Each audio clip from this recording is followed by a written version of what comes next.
Hello everyone, welcome back to my channel. So আবারও আসলাম আপনাদের জন্য নতুন একটা রেসিপি নিয়ে। আজকের রেসিপিতে দেখাবো আপনাদেরকে গরুর মাংসের কিমা দিয়ে মটরশুঁটি ও আলু দিয়ে মজাদার একটা কারি। সো রুটি দিয়ে পরোটা দিয়ে খাওয়ার জন্য সবাই আমার সাথে থাকুন। দেখার জন্য আমার নতুন ফেসবুক পেজে লাইক করুন।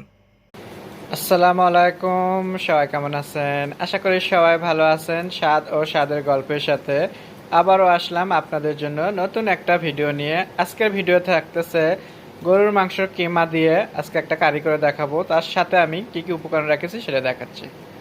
এখানে আমি মটরশুঁটি নিচ্ছি, এখানে আলু নিচ্ছি। সো দুটোই আমি কিউব করে কেটে নিচ্ছি। সো আলু দিয়ে আজকে গরুর মাংস কারি করে দেখাবো কিমা দিয়ে। এখন আমি চুলোতে যাচ্ছি, একটা কড়াই বসে দিচ্ছি আর এখানে আমি তেল দিয়ে দিচ্ছি, সাথে দিয়ে দিচ্ছি গরম মশলা, সাথে আছে বড় সাইজের একটা পেঁয়াজ। আমি এখানে দিয়ে দিচ্ছি 1 চা চামচ লবণ। এখন আমি পেঁয়াজটাকে একটু ভালো করে ভেজে নেব। সো পেঁয়াজটা আমার ভাজা হয়ে গেছে। এখন আমি এখানে আদা রসুন বাটা, একটু হলুদ গুঁড়ো আর মরিচ গুঁড়ো অ্যাড করে দিচ্ছি, সাথে একটু পানি দিয়ে দিচ্ছি। এখন মশলাটাকে আমি ভালো করে একটু কষায় নেব এভাবে 2-3 মিনিট।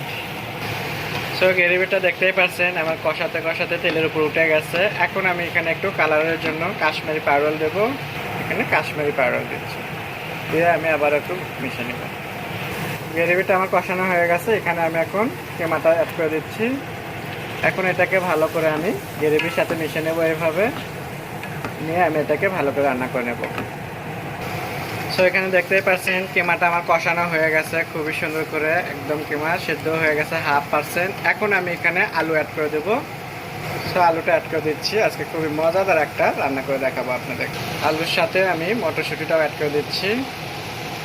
এখন আমি এটাকে 2 মিনিট এভাবে ভালো করে নাড়াচাড়া দিয়ে মিশিয়ে নেব আর ভালো করে একটু কষায় নেব এভাবে। সো দেখতেই পাচ্ছেন আমার কিমা আলু কষানো হয়ে গেছে। এখন আমি এখানে একটু ঝোলের জন্য পানি দিয়ে দেব। সো আমি এখন এখানে গরম পানি অ্যাড করে দিচ্ছি। এটাকে আমি পানিটা দিলাম, দিয়ে এখন ঢাকনা দিয়ে এটাকে আমি 4-5 মিনিট রান্না করে নেব। আর খুবই মজাদার যে রেসিপি করে দেখাচ্ছি, এটাতে কিন্তু আপনারা চাইলে পরোটা রুটি খেতে পারেন। এখন আমি এটাকে ঢাকনা দিয়ে রান্না করব। শুধু ঢাকনা দিয়ে রেখে দিলেই হবে না, মাঝে মধ্যে কিন্তু একটু নাড়াচাড়া দিতে হবে। আর আমি সবসময় বলি যে নাড়াচাড়ার মধ্যেও একটা টেস্ট আসে, সেজন্য করে একটু এভাবে নাড়াচাড়া দিতে হবে। দেখতেই পাচ্ছেন যে খুবই মজাদার, হেলদি ও পুষ্টিকর একটা রেসিপি করে দেখাচ্ছি। সো অবশ্যই আপনাদের ভালো লাগলে বাসায় এভাবে রান্না করবেন, দেখবেন যে এটা দিয়ে আপনারা মজা করে বাচ্চারাও সব খেতে পারবেন। সো দেখতেই পাচ্ছেন দেখতে দেখতে আমার রান্নাটা কিন্তু হয়ে গেছে। এখন রান্নাটা নামানোর আগ দিয়ে আমি একটু এখানে কাঁচামরিচ আর টমেটো দিয়ে দেব। কাঁচামরিচ আর টমেটোটা দিয়ে দিচ্ছি। আমারটা আজকে তরকারিটা একদম ঝাল কম হবে, কারণ আমরা খুবই ঝাল কম খাই। এটাতে আমি ঝাল দিচ্ছি না, আপনারা চাইলে ঝাল খেতে পারেন এটাতে।